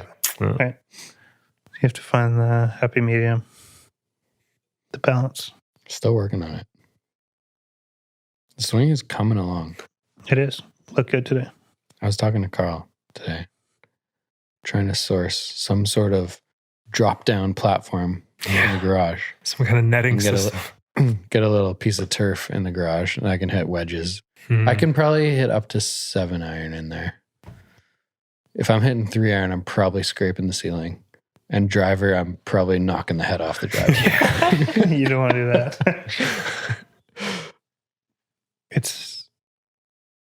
Maybe, I don't know. You could do your chipping and whatnot. Maybe you wait till your next property to get a basement. I think this summer I'm going to get one of those little mats. Yeah. And just like a net. Just so I can work on contact. Yeah. That's a good idea. And balance. Maybe put a mirror on the wall so I can see my head. So I'm not going up and down. But you can't really, a mirror's, because you're not looking at the mirror while you swing. But you can do drills like it. You just set up slow motion cameras. You can do that one like a drill thing. Slow motion camera. I did that today for Denny. Can I borrow your Lumix? We can try. I don't know if it goes slow enough. Isn't this like 280,000 frames a second? No. What is it? 50. 50? Right now I'm recording at 50. That's more than enough. It's more than enough. I think it goes up to like 240 or something. 370. What does my iPhone do? I don't know. Because it has like a super slow-mo function, right? Yeah. It's pretty slow. That would be pretty good. Yeah, the one you sent today. Thierman was videotaping my swing today. Nice. That's like the best way to learn though, right? Like you have to analyze yourself. Or lately, the guy's been like sending their swings to Mike Bell and he'll analyze and then he'll... Okay, I got to pee, but you should talk about how good Mike's analytical skills are. Is it just me or is he really good at it? No, he's really good. That's what I said like last week or 2 weeks, 3 weeks ago, whatever it was, like you should copy other people who do the same thing and create his promotional videos. And then, I don't know, that's a gateway to like start doing lessons. I don't know if he wants to do that though. I don't know either. But he's pretty good at doing his little videos. It seems like he just enjoys helping people, but he has no interest of making that a career. Like he really loves golf, seems like. Yeah. And he loves that his friends love golf and he wants to help them be better at playing golf. But it's not like he wants to go help Martha, who is 86 years old, who's shooting 149, get her to like a certain level of golfer, not Martha. He doesn't want to work at a municipal golf course. No, and just accept lessons. Yeah. There's too many Marthas. Real estate investing. Next topic. Okay. Go. Block and a half away from here. Yeah. Just down the street. Nice. And also JC bought one. But she's 2 doors down from me. So I bought my place in April or May. Poor sucker in the middle, eh? Pardon? Poor sucker in the middle. I know. I know. That's gonna. We're gonna be playing toss like football across the balcony with Nerf. We're gonna be with like Nerf guns. Chipping. Yeah. Some poor person in the middle. It's gonna be a 95-year-old grandma dodging Nerf bullets. Carl, you're a great example of this. Yes. How important long term is owning real estate in Greater Vancouver? I mean, if you bought your first condo for like what, 269, 79, yeah, it's crazy. Crazy. 1 bedroom where is that? Burquitlam, yeah, okay. Yeah. Where you used to live. Yeah, I just think like that's like you have to do double. something. No, it's probably like 450 now. Yeah, 450ish. Is that what year did you buy it? 2016 at the end of it. So just before Strata went crazy. Yes. Yeah. Is that high rise? No, it's 4-story. Okay. On frame? Foster? No. Smith. Right on Smith there. And now they tore up that entire park and they're just, it's going to be so different. Is that park going to be towers? Yes. Yeah. Yeah. I think it's going to be towers and they're like that whole like strip mall. Was they're it gonna, Yeah. New build? Or? No, it was when I bought it, I think it was like 6 or 7 years old. I think it's like 2010. I thought it was 2013, that building. For 2013 it is. Oh, okay. Yeah. Oh, so somewhere new. So it's younger. Yeah. Sweet. But I just think like you have to do something with your money. You have to invest in something. Yeah, get it the heck out of bank accounts. We're lucky that Vancouver's bumping right now, right? So like you see like the returns on fucking putting money. Yeah, into like the capital gain part. But you can still earn money renting, right? Like anywhere you are. Yeah. You don't have to. It doesn't have to be money because you could never take your money out of that place and still get a sweet return. Mm-hmm. It wouldn't be any different than buying a place somewhere else. Other than what you pass along to maybe kids or whatever one day, right? There's different ways to invest in real estate or how to get money out of it. Equity and all that. Yeah. One of my life philosophies is do shit. Just do things. So like people always ask us, I'm going to buy an investment condo. What's the best place to buy? Like, well, what are you looking for? I just want the best investment. What the fuck? You're like, well, I can't predict, like I They're can't go 20 years in the future. Yeah. Like do a pro forma for every single property in Greater Vancouver and give you for 20 years from now. Like if you were to call me 3 years ago and you said, I want to buy a house in Maple Ridge, I would have said, okay, it might be like a decent investment, but it's not going to be as good as Burnaby, East Van. But fast forward 3 years and Maple Ridge is fucking fire right now. It's bananas. Parents are probably billionaires. It is bananas. I met with they own a house. They probably.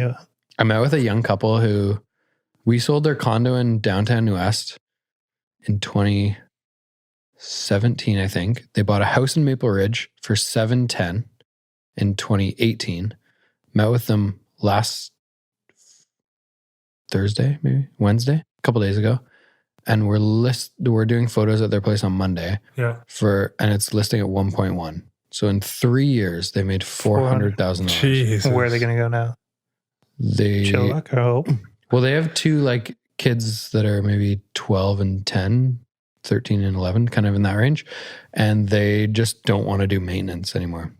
So back into strata? Yeah, they'll probably go to townhouse, which is a pretty good transition because their house in the last 3 years has made $400,000. And now come back to the city. strata. Well, no, they like Maple Ridge. Pitt Meadows, Maple Ridge, they'll probably stay. But that strata has probably gone up 150 in 3 years versus 400 in 3 years. Yeah. But like, I can't predict that. Mm-hmm. It's like saying, what is the best crypto? In 20 years from now, I want to invest $10,000 today and I want it to be 10 million in 20 years. Tell me which crypto. Yeah. Like, it's a stupid question. It doesn't work that way. It's a stupid question. Everyone would be rich then. But, exactly. If somebody knew. But the people that do the best long term are people that do things. Yes. Not people that ponder too many options and never put anything in ever, right? Yeah. Just keep doing things, right? Do what you think is, obviously make an assessment at the time. Do I like Port Moody long term? Do I like Coquitlam? Do I like Pitt Meadows, Maple Ridge? What do I think today has the best long term value? And do that. But like things change over time. Yeah. But as long as you keep doing things, like that stupid first New West condo I bought it for $272. And 4 years after I had it, it was worth $260. So it went down. And then the next 12 months, it went up $120,000. And I sold it for $380 that next year. So I made $100,000, but like, just because I did it, right? Yeah. Like you just do something. Yeah. I don't know. I remember my dad, I was like, yeah, I'm going to buy a condo. He's like, why? I'm like, well, I don't want to live here anymore. He's like, no, you should do something else. He's like, you should do these mutual funds or like some bullshit. Oh my God, yeah. I'm like, yeah, I'm not going to do that. I'm just going to buy this condo because I want to live there. But like, just keep doing things. I don't know. My boss has a good motto that I've taken from him. And it's bet on yourself. Bet on yourself being better in the future, right? So like maybe like for me last year, I just lost my job. And I was like, oh, well, I'm going to put a down payment on a property. I'm just going to bet on myself that in 2 years when this thing's built, I'm going to be in a better spot and I'll be in a position to... It kind of motivates you, right? Yeah, it motivates you. Yeah. I love that. And just work towards that goal of being able to, in 2 years, being able to afford that or whatever. Do whatever you got to do to get to that point. When I was 5 months into real estate, I bought a Audi SUV. And I had no business buying this thing. I probably had like $4,000 or $5,000 in the bank. And I had $1,000 mortgage a month. But I just felt that I was getting better. And I could see like how well Jamie was doing. And I could see that like I had a lot of opportunity here. And literally the only variable is working hard. Yeah. And I was very capable of that. I was like, well, I can't drive this stupid like 2-door Cobalt. Like I was driving like a Chevy Cobalt 2 doors to pick up people. Yeah. Like fold the seat forward, put them in the back. That's and tough. then take them to see this $600,000 condo. It just felt strange. So I was like, I need a nice car. I'm going to buy a nice car and I'll figure it out. I'll figure it out. Yeah. Just bet on yourself, man. I like that a lot. Yeah. That's it. Do shit. Bet on yourself. Yeah. We mentioned crypto. We have to get into crypto because you are my crypto god. Yeah. I'm not Godfather. It's a crypto godfather. Definitely not an expert. Where a few things I want to ask you. One, like why? How did you get into it and why? So we can start go there. On that? Yeah. Let's start there. So last year was a turning point in a lot of moments, but Carl, good thing we put this fucking light on. I know. It's getting dark. It's going to be midnight. I told you, we're going to 10:30. I was like, what the hell's going on in this world? You can't just freaking print money and not expect any repercussions, right? So I was like, something's going to come out of this long term. Like, it won't be tomorrow, won't be next year. Something long term. You can't just start handing out people money as a government and not expect any repercussions, right? I think a lot of people don't understand that.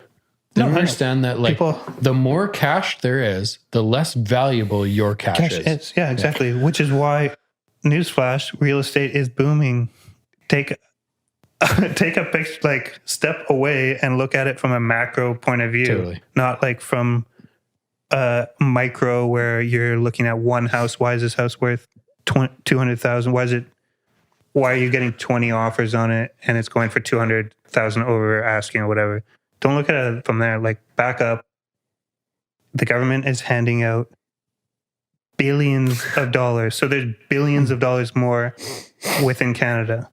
So why wouldn't everything that's material be worth more when people are bidding on it? Yeah. Right? So my theory is like, any assets, anything material, put your money into, depending on your risk. For me, I'm at a point where my risk tolerance is really high. It's a good spot to be in, isn't it? It's exciting. Yeah, exactly. Because I'm in the same spot. I'm in the same. Like, I'm not putting money that I don't own. So this is all my money. I can still live. I can still pay my bills. It doesn't affect your day-to-day life. Doesn't affect my day-to-day life. Yeah, I could save that money and do something else with it.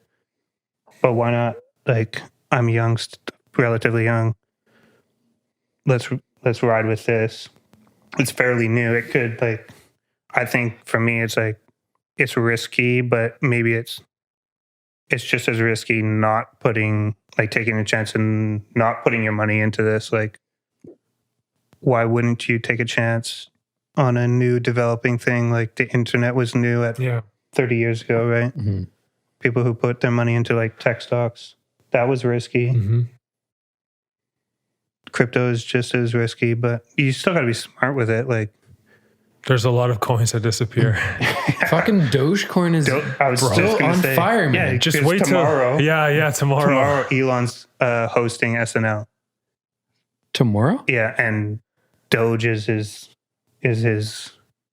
little buddy coin. Yeah, it's his thing, right? So that's why? Yeah, that's why everybody's today it's pumping up 20%. Doge doesn't have any real value There's because no value. there's no nothing. real world problem that it's trying to solve. It's not a new technology. It's based on nothing. It's just out of thin air. It's a meme. It's a meme coin. Yeah. So did like the founders pay Elon to boost it, or No, I don't think so. I think Elon just willy-nilly picked it as like, what's this? it's just silly. Yeah. Just smoked a joint one day. Shit. He's such an interesting cat, eh? Yeah. Remember Have you invited him on the podcast? Yeah, I have. Yeah. I sent him a few emails. Okay. Yeah, I got a couple of bounce backs. Remember when he built that stupid flamethrower? Yeah. He just started selling flamethrowers. It's so random. Yeah. And Tesla what is his truck. what's that company called? The Boring Company. The Boring Company. It bores holes in LA for the underground freaking whatever he's doing in these days. The underground tunnels or whatever. Yeah, the speed trains or speed highways. I don't know. He doesn't pique my interest totally. Too much. I'm so interested because he just is, his brain just works differently than totally. anyone I've ever met in person. Yeah. So I want to try to understand a little bit more.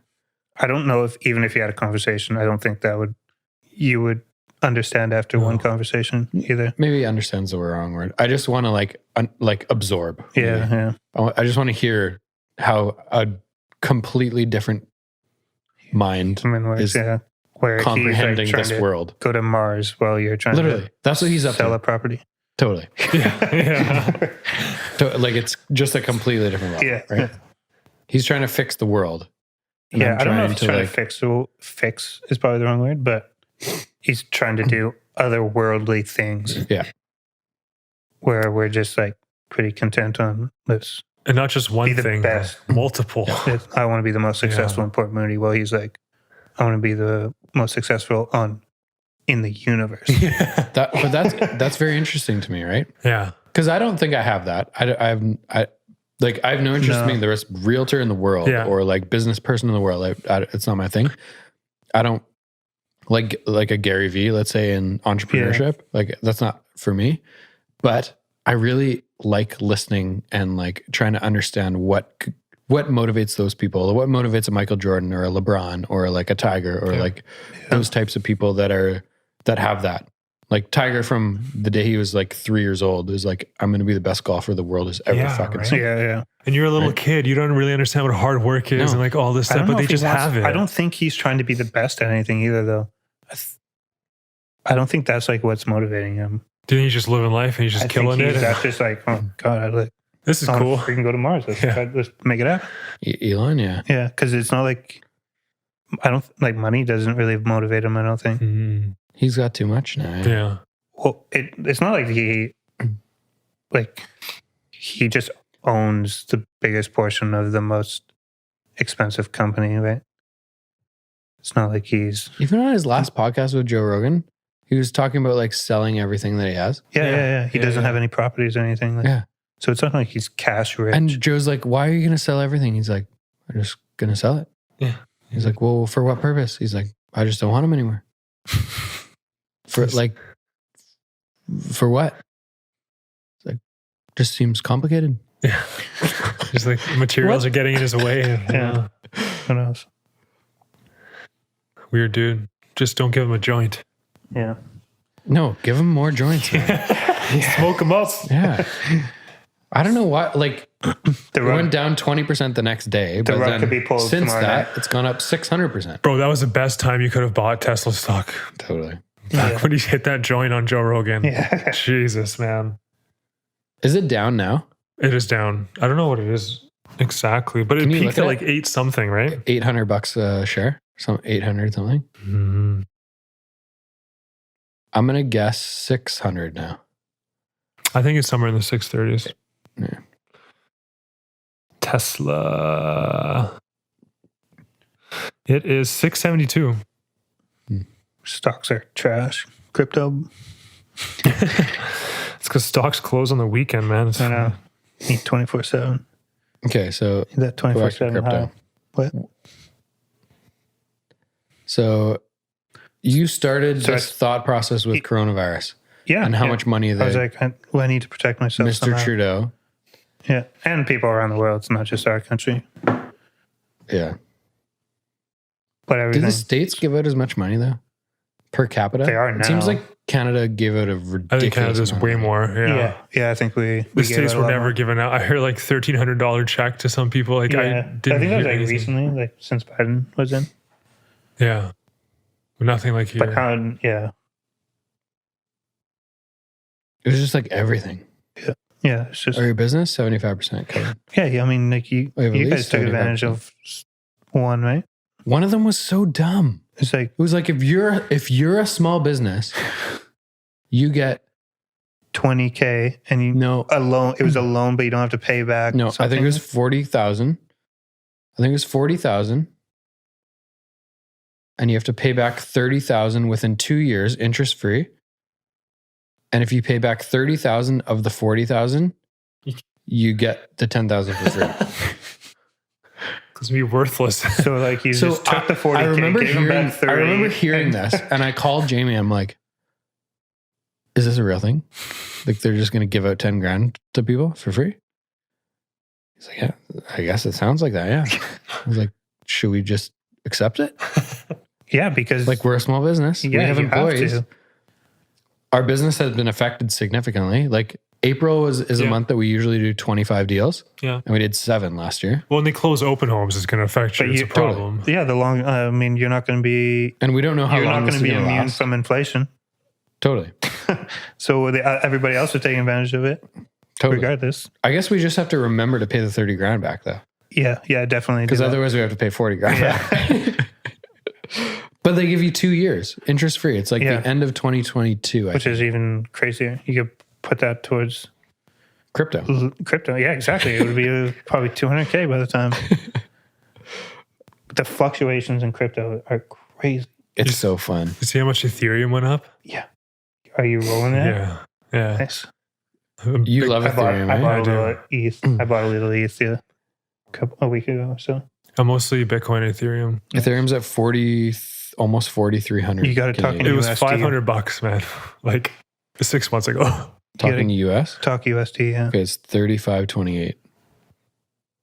35.28. Yeah. That's sweet. Brenton has quite a bit of ETH too. RSR, so where's that though? RSR, eh? Yeah. Well, there's lots. I mean, Chainlink, RSR, Ocean, Dot, VeChain? Vet, yeah. Can you explain some of these? I've bought that before. Yeah. What is Link? Chainlink. I mean, that's why I say I'm not the greatest person to ask all this, because I don't know a ton. You'd have to, each coin or project has a white paper and explains everything about it. But Chainlink is like a financial technology. I'm just looking at it right now. It's crazy, man. Looking at the last like few months of most of these companies is like this. Yeah. Can you show me a company that's gone down? I know. Everyone's winning right now. No. We're in just a massive bull market. Get your money out of the banks, put it into something. Is that scary though? Material. No, it doesn't have to be crypto. You can like anything, agriculture, commodities, Silver, gold, whatever it is, whatever is within your risk tolerance, put it in that, because you won't be immune. Whether you like it or not, it's happening. We ain't stopping, and we ain't stopping printing money. No. It's like the global warming stuff. Everybody wants to be net zero by whatever date. So they're going to be, that's not cheap. That's not cheap. We're not choosing the cheap option here. We're choosing the most expensive. The only way to make these promises as governments is to print more money. You can't get it by taxing people. You'd have to tax everybody 100% of their money. So it's not a possibility. So they have to print more money if they want to reach these goals of theirs. And so it's not stopping. And then that money funnels its way into housing, into stocks, and into crypto, right? That's why everything's going up right now. Yeah. You have to look at a macro, like pull yourself out of your little, like your own world. Look at it from like a world view, a country view, whatever. Make your decisions that way. That's the thing. People are like, the NDP is not doing anything to slow down housing in Vancouver. But then you look at like Florida, you look at like United Kingdom, they're all seeing high level prices. This is a world issue. Exactly. What the hell are they going to do here? It's not a Vancouver People don't issue. get it, man. Yeah. It's not an NDP issue. No. It's a world thing. It's happening, whether you like it or not. It's comical that people think that the provincial government has that much power. Like everything that they've brought in the last 5 years has been comically poor. And like this like income inequality thing though. is nonsense too. I like income inequality to me is a good thing. This is probably controversial, but it's good. Your goal as a government should be to raise the standard of everybody. So all the low level income are higher than the low level income of other places. Mm-hmm. All the medium are higher than the medium of other places, because you still want competition. You still want people striving to be the best. That's what creates productivity as a civilization. Mm-hmm. Not having everybody on one level playing field where everybody sits on their ass. That's communism. Yeah. Right. And where you just take handouts all day long and nothing gets done. Mm. You like having a society, you need levels.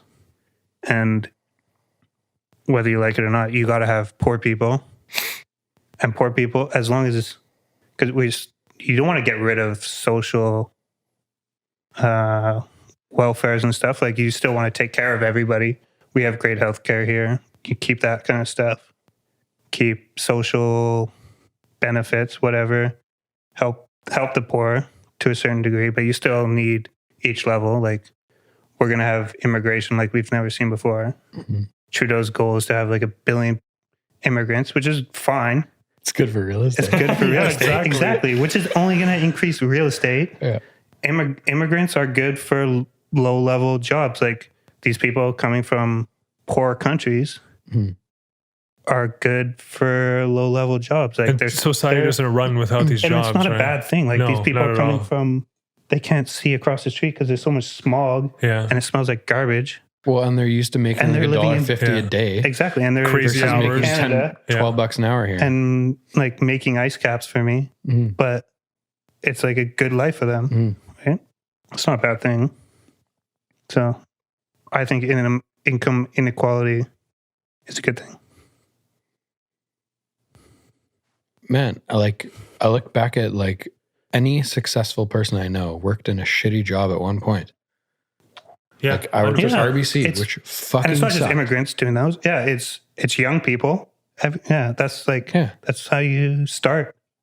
You got to have a bad job. Yeah, you can't say you're not getting hired by the best company. I hear this all the time. People are like, "How am I supposed to raise a family on minimum wage?" You're not. But like, yeah, that's exactly. You're supposed to start at minimum wage and work your way up, right? If you're like your whole life's at minimum wage and there's some kind of issue, exactly. Something's going on. Yeah, you gotta work your way to a point where you're not on minimum wage, which is not hard to do. No, it's like not rocket science. Some people hate the conversation of capitalism, but like, I know the theory behind it is it's a winning formula. It's like the harder you work, the better you do, the better you are at whatever field you are. You make more money and you grow, like you're better. And if you suck, if you don't do your job right, you die, right? People stop using your service, you run out of money and you close. It's like if you're faster than the other kid, you win the race. Yeah. Well, some people I don't understand. Yeah. Okay, crypto. Talk to me more about crypto. Where are you learning all this stuff? Because basically, you're my source. I get some sources from Carl and from the only place to Chase. Yeah. Fuck. The original place to get your crypto information is Twitter. Would you agree? Yeah, just all the white papers and everyone's so active on Twitter. Like Twitter, but like lately I've been less on Twitter. Twitter's and I don't like use Twitter myself, but I'll just like look at other things. I'll follow things. Reddit's pretty good. Reddit. Oh yeah, I haven't done that. But like Twitter is just spam central. Yeah. Everybody that's in the crypto game is just like everybody just spamming what they think, and it's just like that means nothing. There's no like actual information here. But Mike created a Discord group, which is like a Reddit thing. I guess. Yeah. Can you explain to me what Discord is? I've heard you say that before. I don't know. Yeah, it's like a social. Discord is like, dude, Discord started for video games so people could talk to each other. It was like a Skype for video games. But then it's been developed. Video? I thought it was an app. No. It's an app. It's a messaging app? Yeah. But like you would like the first initial point with it was like to get your friends in like a chat room so you can talk while playing video games. Like a WhatsApp group. Exactly. But now it's just like developed more and more. You have like groups, you have channels, you have all this stuff, and everyone uses it. Yeah, so it's a channel. This is my only one I've ever been into. But so Discord. Yeah. So it's only the one that he created is for reserve RSR. So that's where I get a lot. And there's lots of people in it, and then there's like different channels. So there's like altcoin channel where like people are talking about all the other coins, and then there's a bunch specifically on reserve, like price and long-term growth and charts. So like a couple people will have privileges. We've used it before. I think we've talked over it before. It says Denny, and then underneath it says legendary. Yeah, we've used Discord before. There you go. I forgot for what, though. What does that mean? So like there's a couple people who have privileges for like putting in charts. So only if you like know what you're talking about do you get those privileges. It's just like a community, it's right? Community, for people to share. It's like a clubhouse. Yeah. Where moderators get to talk and the other people don't. Yeah. Okay. But everybody gets to like talk in some of the... Yeah. There's only like... There's a couple channels where like they'll block it off for certain people only. But so that's where I get a bunch of information, and then or just like an idea of something, and then I'll like research it more. And because my work, I'm doing like 20% of what I used to. I just all day at work, I'm just looking at this stuff. So it came at a good time for me. Are you long term or do you day trade a bit? Long. I think everybody at some point when you get in will you get the itch of like doing a trade or two here. Yeah. But I think from what I like understand, 10% of traders actually make money. Mm-hmm. So I'm correct. Yeah. I'm not in that game. I think it's just fun. So It is fun. all I know about It is is fun. Bitcoin and RSR Yeah. because I've been following that for a few months. And all I'm watching is the number of RSR to Bitcoin. Mm-hmm. So when it goes low, like 138, Yeah. Have you traded since that 138? it's You're back waiting. down to 139. Okay. It was up to like 168 or something. Yeah. I know. It went to like 95 cents USD. Or not 95 cents, 9.5 cents. 9.5. Yeah. Yeah. And then it went But that's all I'm came back watching down to now. like 8. And so I've done like a few trades back and forth between those two coins. Yeah. But that's it. Yeah. It's fun for me. It Like is. it's entertainment / investing Yeah. / Being involved, educational, right? total Mhm. 100%. Some sort of like the online financial system is being created as we speak throughout the Mhm. world. Yeah. It's coming whether you like it or not. And this is just part of it. Yeah, there's still like scam meme coins or whatever that you probably want to stay away from, and like the Dogecoin or whatever. But But like into the internet early days was like scam central. man. exactly, right? Yeah, people getting hacked left, right, Yeah. center. Yeah. How long have you had Bitcoin? How Because long? you were pretty early. Fuck. Yeah, but 5 I lost years? it. No, like, yeah, probably 5 years, 4 years, 4.5, somewhere around there. I was involved in the crash in 2018, 2017. You so- lost it? well, you it fucking traded went it. down so much. So you sold it. My issue was that I had a bunch of coins. Like I was like trying to be a little smart ass, and a lot of those coins disappeared. They were like weren't valuable long term, or kind of Yeah. meme, I guess. Yeah. But like Bitcoin went from like 19,000 to like 3,500. Yeah. Like it was a big drop. But now I got it all back. You just gotta But you hold didn't on. sell it any No. of the Bitcoin. No. Hold on for dear life. Yeah. Sweet. 5 years ago when you bought it, what was it worth then? What was I paying for it? Even like even like when it dipped, I remember buying it on dips, and I'd be buying Bitcoin when it was like 5-6 grand. It's crazy. And I was like 10 Isn't that times. 70? Yeah. Yeah. Just Well, wait till Canadian. yeah. US. But it's, ETH is there right now. Just 58. wait. Like ETH actually, Bitcoin is just like a storage of value. It's like kind It's of just gold. right? Yeah, exactly. Like an online version of gold. Bitcoin But Ethereum is a like an actual platform. the companies will technology, yeah. use it and develop it and whatnot. So you never know that one day could overtake Bitcoin. Who knows? And So you think I should buy Ethereum? Yeah, I'd say expose Oh. yourself to Ethereum. also the guy who created I have a Ethereum little is a unique guy. Who is it? He's like some like young Russian dude who like Yeah, grew up yeah. in Canada. Yeah. And he's like a Is he on a genius. podcast? Where can I hear this guy? I think he was on a CBC interview or something. CBC. Just Yeah. look him up. Yeah. He Maybe he pops has a up Get him on podcast. Joe Instagram Rogan. all Why the isn't he on time. Joe Rogan? I don't know. Joe should invite him. But he's like one of those like Elon Musk. Like he's like different. He looks different, dude. yeah. Different thinker. Yeah. Yeah. Because he's like the youngest A vitality or billionaire, whatever. Yeah. Yeah. whatever. That was like something recently when Ethereum just took off here, right? Man, that word makes no sense to me. It's hard to fathom billion. I know, right? Like when you hear Mr. Trudeau is giving out billions of dollars. Billions. Yeah. It doesn't even make sense. The guy's 27. Biden He's buck. 27. He's 27. Yeah. And now he invented this, and like so many other coins are using the Ethereum network and creating their own I think I would systems. fuck right off if What? I got $1 billion right now. I'd be on an island.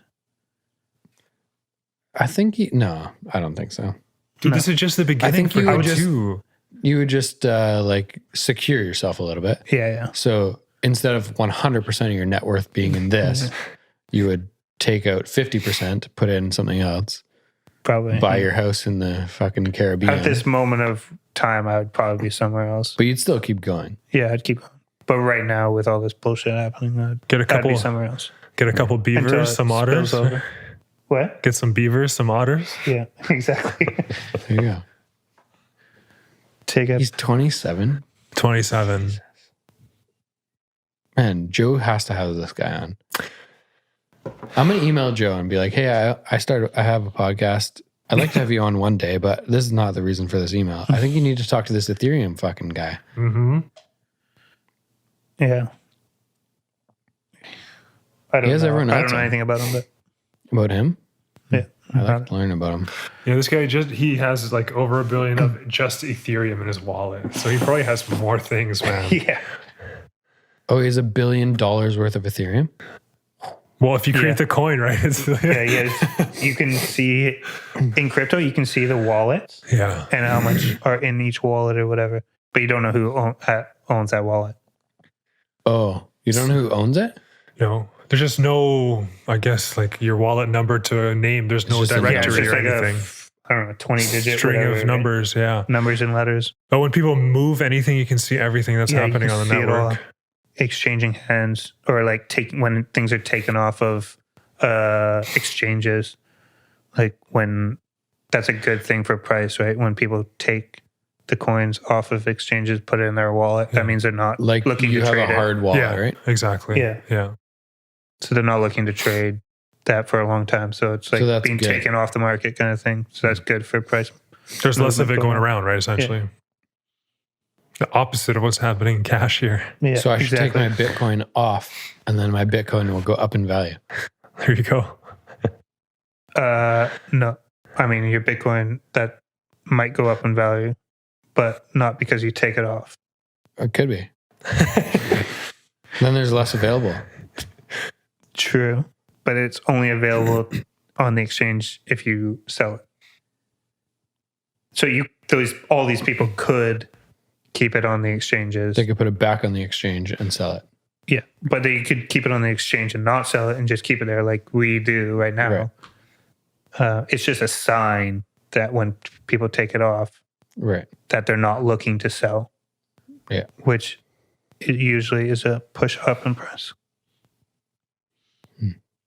I don't think I have enough to make a difference. No, I don't Dude, think. talk to me in 10 years, man. Yeah. Why? When we're on our private yacht in the island somewhere. Yeah. You think so? Yeah, just it's long term, man. Keep buying? Keep Yes, and then keep I buying. think so. This is the early days of the internet right here, man. Yeah. What should be the goal? Let's use our uneducated perspective on this stuff. Mm-hmm. You could think about And say this for daydream like- all day long. No, not daydream. But like for a random citizen in Canada, how much should they put into crypto every year? Right now, Like should you put $1,000 it in depends where every you year? are. It's all based on your risk tolerance. I'd say at least 10%. Yeah, 10% of your income Yeah. or disposable income? disposable. Disposable. 10%. Mm-hmm. It's interesting. That's a lot. Like for my That's quite a bit. Is it? I think I for feel a lot of people. But your cash is losing value. I mean, what else are you going to do? yeah. You're just going to hold on to your cash? But let's say what does the average Canadian make? 50 grand a year? Say roughly. Your I don't housing know. costs are probably It's less 20 than grand. Less? I think it's less than that. I think it's Really? less. I think it's Yeah. less too. Oh, Canadian. Really? I think so. Okay. Let's say 50 grand. Your housing cost is $20,000 a year. Yeah. Mm-hmm. $1,600, $1,700 a month, whatever. I mean, if you're talking 50K before tax, Yeah. then you're taking home But 40. your disposable and half of that is income, going to a house. disposable income is probably 10 grand. Yeah. So 10% is $1,000. That's a lot. Yeah, I mean, depends what you want to do, but what your risk tolerance is, and right now There's so what many else is there factors, yeah. to freaking do. So you might as well. Unless you're going to renovate your house. Yeah. Get a crypto. Just keep doing shit. That's my Yeah, thing. exactly. Do shit. Yeah. Shit. Yeah. Do shit. I mean, the worst thing you Transfer some can money do into Shake Pay. is just have cash Yeah. in a savings account Get your money out of the freaking banks. or RSP. Or, Yeah. I don't know. It's wild. It's a funny little scenario to be in when you start gaining a little bit of success in your industry. What do you do next? It's an interesting thing. Yeah.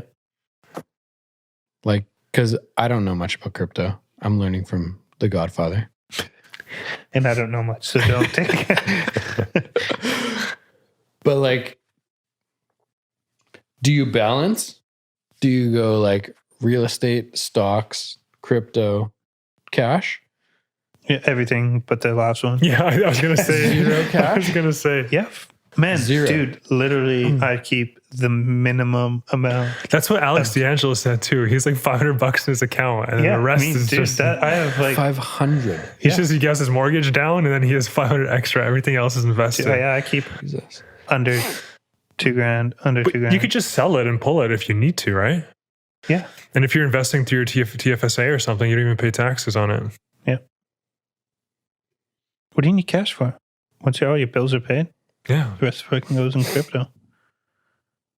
Or whatever. I think we're just going to wreck Anything. Denny's level of tolerance right here. No. I would just say it is secure.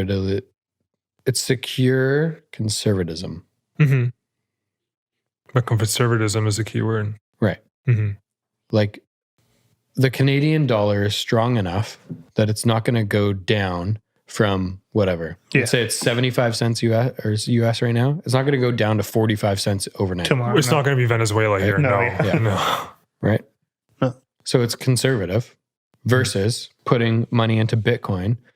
Like if that goes from 58K US to 52 tomorrow, I wouldn't be surprised. No, meaning And I've been watching it every single day for the last 6 months. yeah, I would not be surprised either.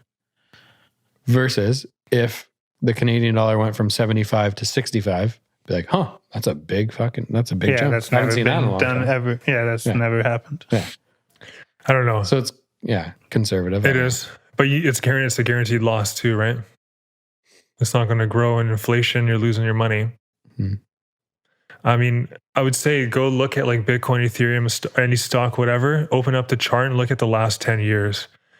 I was looking at Bitcoin yesterday, even like the 2017, 2018. It's just a little blip to what it is now, man. I know. And I'm just talk to me in 10 years, like, fuck. Yeah. It just keeps going up. I know. Carl has like 9. How many Bitcoins do you have? 6? No, I wish, man. I've asked Carl that question like as a joke 6 or 7 times. He's never told me that. I'm guessing he has 1.5. That's a lot of money, man. That is a lot. My boss has like somewhere between 1 and 2, which is sweet. To always have 1 would be really cool. Yeah. To always like keep 1. Based on, so did you listen to our Chase Cedar podcast? To which one? Chase. Is that He's a the crypto crypto guy. dude? Yeah. Yeah, I've listened to that one. So based on what he said, Yeah, it was like 100 and then back down to 20 or something. yeah, he said he could see both 100 grand being reached and 20 grand this year. Yeah. He's just not sure which one's coming first. Yeah. And after he said that, I left that podcast and I'm like, by the end of 2021, I'm going to own 1 Bitcoin. Nice. And I'm just going to wait till Chase is right, because he was right on the last one. We had him on like a year and a half ago, and he was literally bang on of what happened that year in Bitcoin. I don't think he's going to be right on this one, but Who knows? who knows? You never know. Maybe the vaccines don't work and like people get sick and now everything fucking goes down. Who knows? Yeah. I want to own 1. Yeah.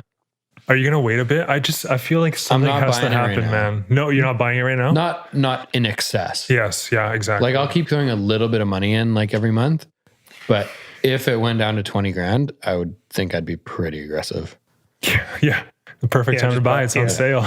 Exactly. Not even 20. Like right now it's at 58K US. If that went down to 35K US, I think I'd be pretty aggressive. But I think your mindset is like as one of a successful person, right? Because someone else would see that and be like, "Oh shit, I've It's lost so scary. everything." Yeah, no.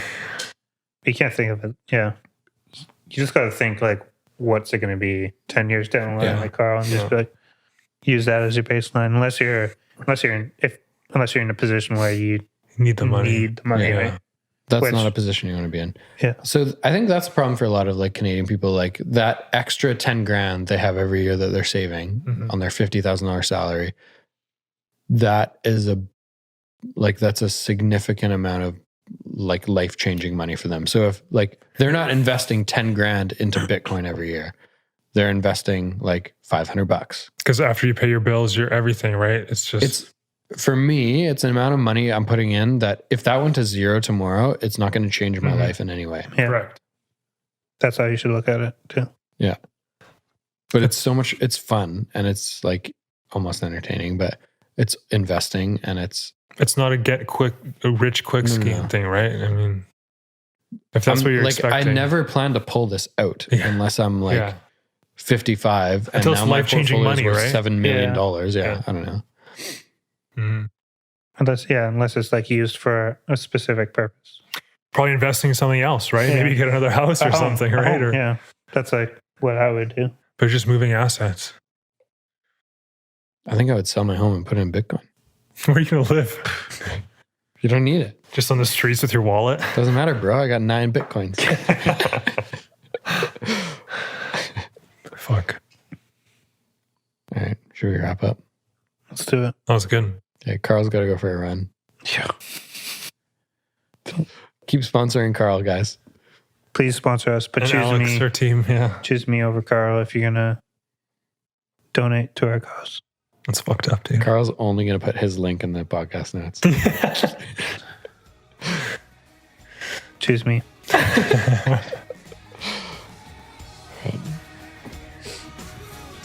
Thanks, Carl. Thank you, Carl. You guys are the best. You're welcome. Thank you. Setting this thing up should be its own podcast.